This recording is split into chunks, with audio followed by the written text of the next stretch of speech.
nga liggéey ñu ñàkk laa embauché nga liggéey parce que sa base mooy sa métier te mën nga ko donc xale yi góorgóorlu leen yàlla baax na yàlla leen yàlla jàppale. ñu ñëw léegi si li nga xam ne mooy section coiffure. Première année bi premier prix bi ñu ngi ko décerné Maguette Seck centre polyvalent bu Thiaroye Maguette Seck.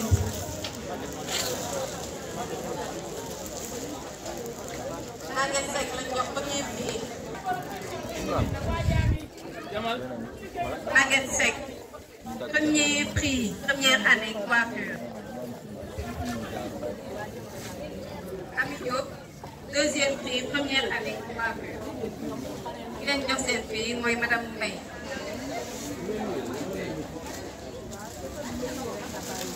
centre polyvalent bu Thiaroye.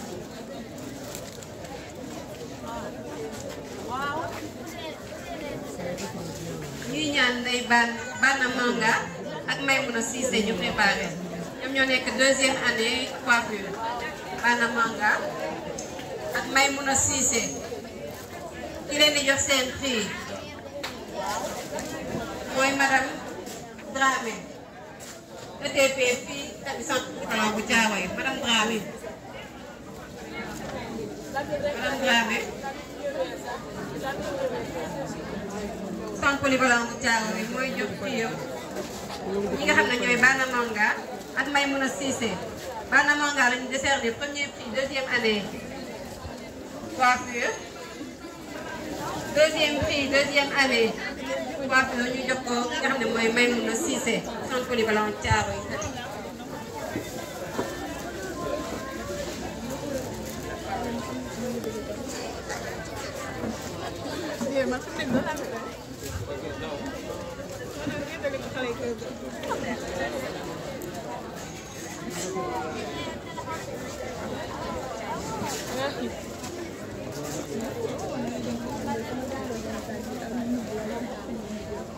année coiffure ñuy woo Soxna Sou ak Fatou centre polyvalent bu Thiaroye deuxième prix bi Fatou Mandiang leen koy jox mooy madame Dione bu centre polyvalent bu Thiaroye mooy jox ñi nga xam ne ñooy Soxna Sou bu centre polyvalent bu Thiaroye ak Fatou Mandiang bu centre polyvalent bu Thiaroye. Madame Dione moom foog naa matériel la foog a di maquillé boo yeboo def maquillage ak ñoomin faar ak ñoomin pastel ak numéro yi doon wax ñoomin okar yeeg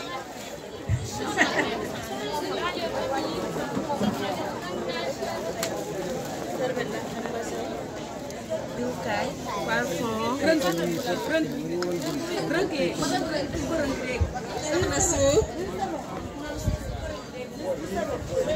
ak Fatou Mandiang ñoom tamit ñoo nekkoon troisième année coiffure tey pare. donc ñuy remercier yi tamit ñi nga professionnel ndax foog naa seen liggéey bu wóorul woon xale yi du ñu yegg si fii tey donc yéen ñëpp jërëjëf ci seen liggéey bu rafet. bu ñu paree nag section enseignement technique professionnel ñu jàll ci nga xam ne ñooy atelier yi section initiation ak formation professionnelle. formation professionnelle ndax dafa di métier yoo xam ne dañ daan naan lii métier góor la mais léegi moom foog naa jigéen ñi comprendre nañ ne métier. section initiation professionnelle. premier prix menuiserie bois Ibrahima Ndiaye bu centre sauvegarde bu Pikine ak Mamadou Dieng centre sauvegarde bu Cambérène.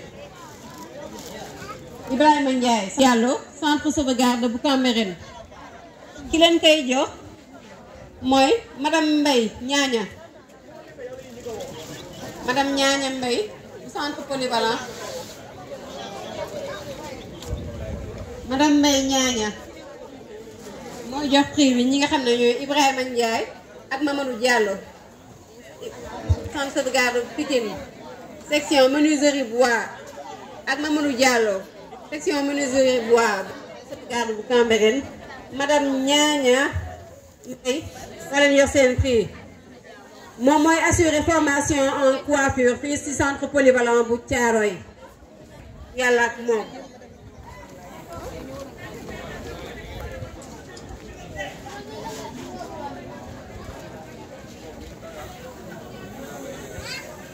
Merci beaucoup. Encore travailler, toujours travailler.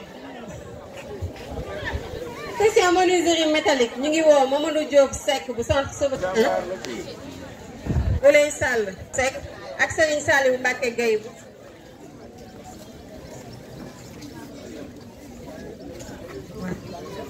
Mamadou Diop Seck centre sauvegarde Pikine Serigne Saliou Mbacké Gueye centre sauvegarde Cambérène ki leen di jox prix mooy madame Ouleye Sall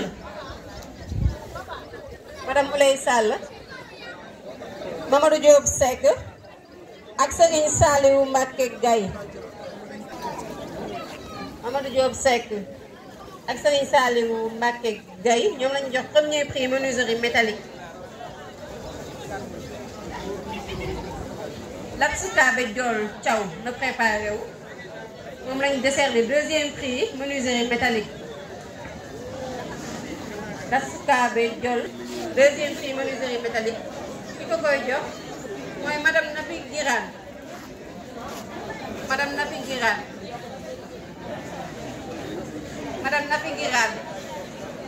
mooy joxe prix ki nga xam ne mooy Latsoukabe Thiaw deuxième prix menuiserie métallique fii ci centre sauvegarde bu Pikine. Latsoukabe Diol Thiaw waaw Latsoukabe Diol Thiaw électricité bâtiment les filières la disons bu bees parce que ci suñu structure yi ñu gis ne ni góor ñi ni ki jigéen ñi ñëpp laa ngi ci léegi. Premier prix bi première année ñu ngi ko décerné Aboubacry Thiam bu centre sauvegarde bu Pikine. Deuxième prix première année bi ñu ngi ko décerné Lamine Samb bu centre sauvegarde bu Pikine aussi. ki leen ko jox mooy madame Awa Diaw. Madame Awa Diaw moo jox ki nga xam ne mooy Aboubacry Thiam bu centre sauvegarde bu Pikine. nekk première année électricité bâtiment ak Lamine Samb première année électricité bâtiment Italie. Madame Abé électricité bâtiment ñoom ñaar ñu fi nekk centre sauvegarde bu Pikine. Aboubacry Thiam centre sauvegarde bu Pikine.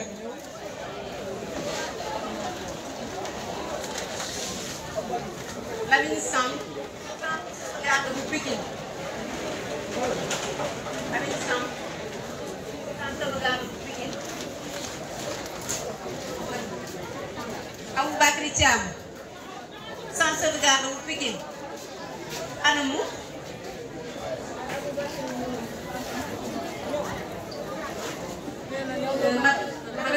madame Sène dina ko jëlal prix yoom ki nga xam ne mooy Aboubacry Thiam nekk première année électricité bâtiment. ñu jàll ci deuxième prix premier prix deuxième année électricité bâtiment ñu ngi ko décerné Ibrahima Sène bu centre sauvegarde bu Pikine. Ibrahima Sène bu centre sauvegarde bu Pikine moom lañu décerné premier prix deuxième année électricité bâtiment. ngay jox mooy madame Fatou Mbodj Gueye centre Balan madame Mbodj.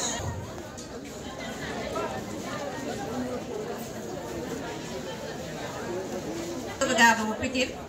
Abdou Aziz Sarr bu centre sauvegarde bu Cambérène ak Anta Ndiaye Diop bu AEMO Guédiawaye. Abdou Aziz Sarr centre sauvegarde bu Cambérène Anta Ndiaye Diop AEMO Guédiawaye. ki leen ki jox di madame Kole Sagne.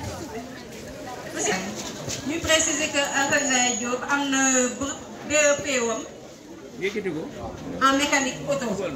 yëkkatil ko. waaw dugal nii. yëkkatil ko téyel ko après. voilà kii leen tuuti. waaw. dugal ñëwal ni tuuti pardon ñëwal. deuxième prix mécanique auto ni. xanaa ñëwal. Cambérène Mohamed Ouri Camara AEMO Guédiawaye.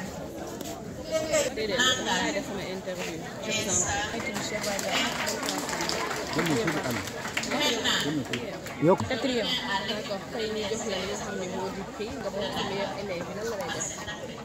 di si kontaan bu baax ndax li initiative bu rafet la di jàng bu fin d'année bi ñu jox ñu prix da koy rafetlu bu baax di sant waa DPJS si prix ñu jox. ban mooy 16. lan ngay wax sa yeneen morom yi pour ñu mën a def ni yow ngir ñu mën a am ay prix.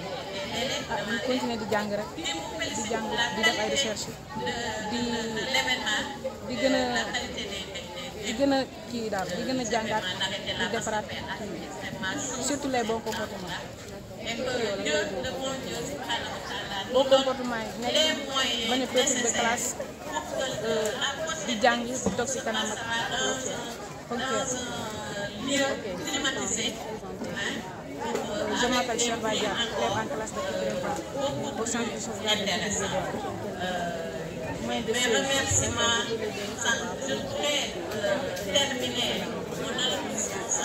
Je suis très contente par rapport à cette initiative. On est très content, comme mes camarades ici.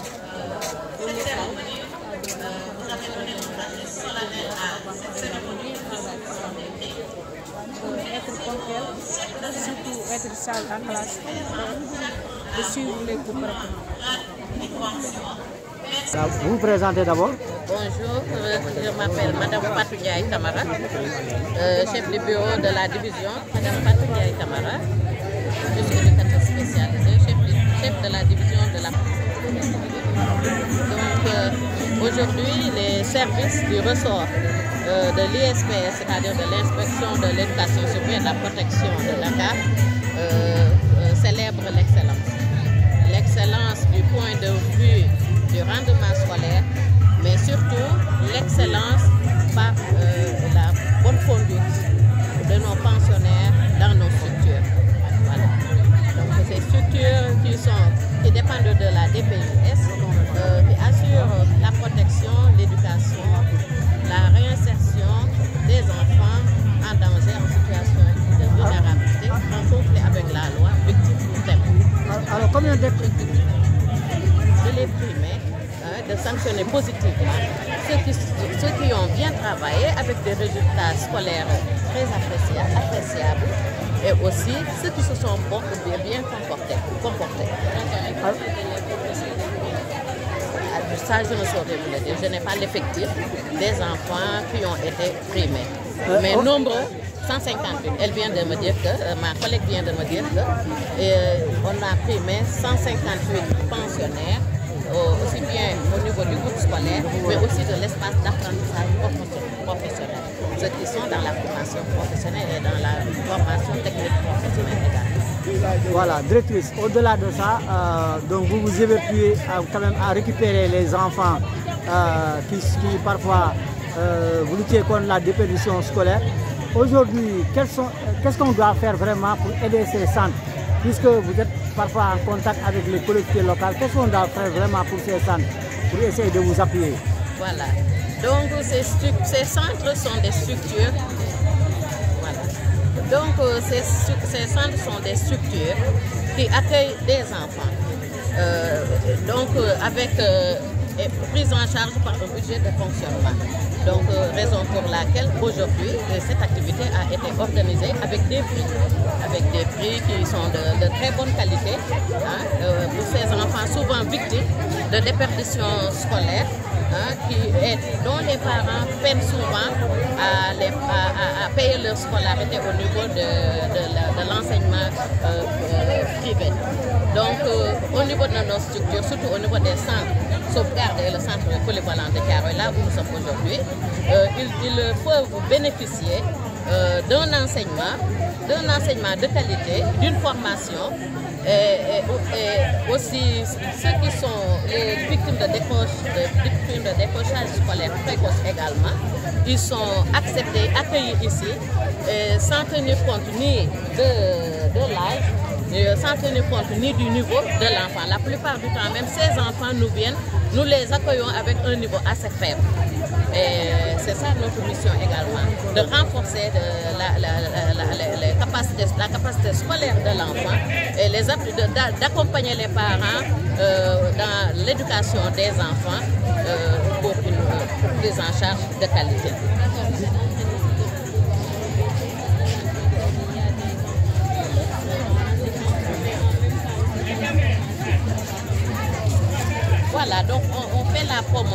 également de la formation parce que, par exemple, dans les centres sauvegarde, l'enfant qui peine à suivre les cours pédagogiques, donc là, on ne perd pas beaucoup de temps. On essaie, si l'enfant adhère à l'orientation, il est placé au niveau des espaces d'apprentissage professionnel où il peut suivre il y a beaucoup de filières qui sont à la disposition de l'enfant. La mécanique auto, la tôlerie, l'électricité, la sérigraphie, section foire, donc voilà, couture, fonderie d'art, restauration, couture, etc. Donc beaucoup d'offres sont mises à la disposition de ces enfants-là avec des formations diplômantes. L'enfant, nos mineurs qui sont dans nos espaces d'apprentissage ont la chance, ceux qui ont le niveau, ont la chance de se présenter au CAP d'État. Les autres, par exemple, qui n'ont pas le niveau requis, ils suivent une formation, l'apprentissage par les compétences, et à la fin de la formation, elles bénéficient d'une attestation délivrée par le centre qui leur permet quand même d'aller dans le marché du travail. Et aussi ces prix que vous avez vus aujourd'hui par des machines à coudre, des cuisinières à gaz. Donc ça participe un peu à l'accompagnement de ces enfants dans la réinsertion socio-professionnelle. Alors quelles sont vos difficultés, Souma? Les difficultés que vous avez pour vraiment mener à bien votre mission? Bon, vous savez que l'éducation, la rééducation surtout, la protection de l'enfant, c'est un sacerdoce par la nature de l'engagement, par la nature du sacrifice qu'elle exige. Donc là, heureusement qu'il y a une équipe pluridisciplinaire, il y a les éducateurs spécialisés qui sont là, mais aussi il y a les enseignants, il y a les maîtres d'enseignement technique professionnel, les moniteurs qui sont au niveau des ateliers, le personnel d'appoint, les vacataires aussi qui sont là, qui nous prêtent main forte, qui viennent appuyer cette prise en charge du moment où la protection de l'enfant, la prise en charge de l'enfant, elle est complexe et holistique. Nous avons besoin de toute ces disciplines-là pour atteindre nos objectifs parce que, comme l'a si bien dit monsieur le directeur Amadou Diaye, il veut une prise en charge de qualité. C'est la qualité qu'il exige, c'est la qualité. Et il n'a ménagé aucun effort pour que cet événement ait lieu aujourd'hui.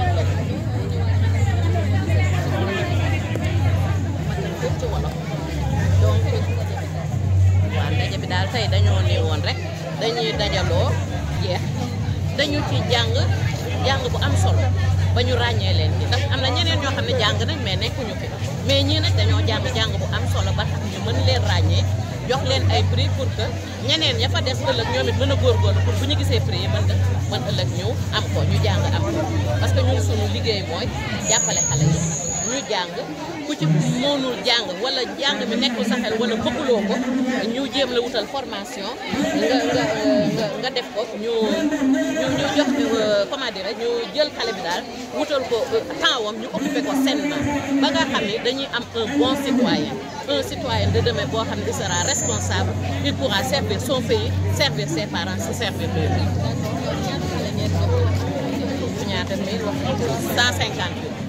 158 xale ci Dakar rek la nag Dakar la ñu jox 158 xale primaire mais boo demee ci ISPS yi ci région yi parce que y en a 6 il y a l'ISPS de Kaolack, l'ISPS de Thiès, l'ISPS de Ziguinchor, l'ISPS de Saint-Louis et celui de Tambacounda.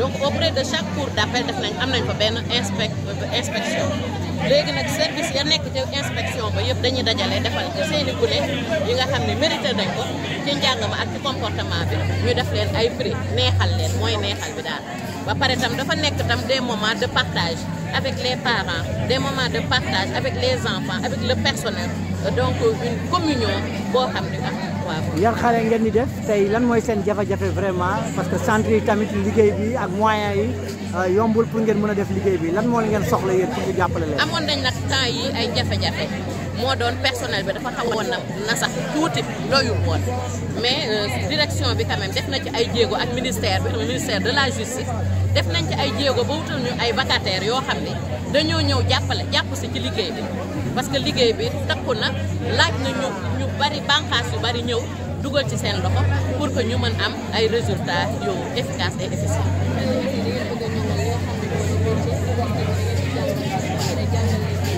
mu ngoo xam nga léegi da nga gis ni xale yi lu ci ëpp dañuy dem ba CM2 6e 5e gën laa sori 4e dañuy lâché wu dañuy bàyyi parce que soit parents yi am nañ problème am nañ difficulté accompagner leen financièrement et sur le plan éducatif et autres de sorte que xale yooyu yenn saa dañuy décroché te bu ñu décroché lu ciy def bu ñu jàngul école en général dañuy toog duñ def dara mooy li ñuy wax oisiveté te la nature a horreur du vide xale bu deful dara jàngul école jàngul métier ne ci kër di taxawaalu rek boo moytuwul dafay virer vers une déviance, une délinquance loolu lañ ciy bañ nag looloo tax nag ministère de la justice par le biais de la DPGS ñu am ay structures yoo xam ne comme les centres de sauvegarde les centres de polyvalents ñoom dañuy jël xale yi di leen tàggat di leen jàngal métier ba pare itam bu leen fàtte bu ñu fàtte itam les services AEMO itam dañuy amee ay xale yoo xam ne dañ leen di dénk mais ñu nga ca kër ya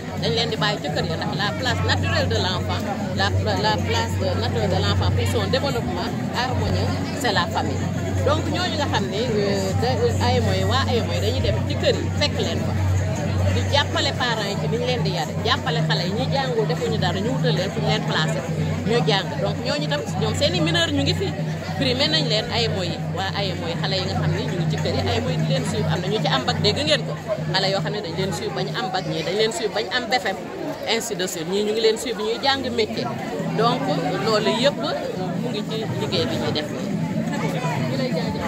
Merci, c'est moi qui vous remercie.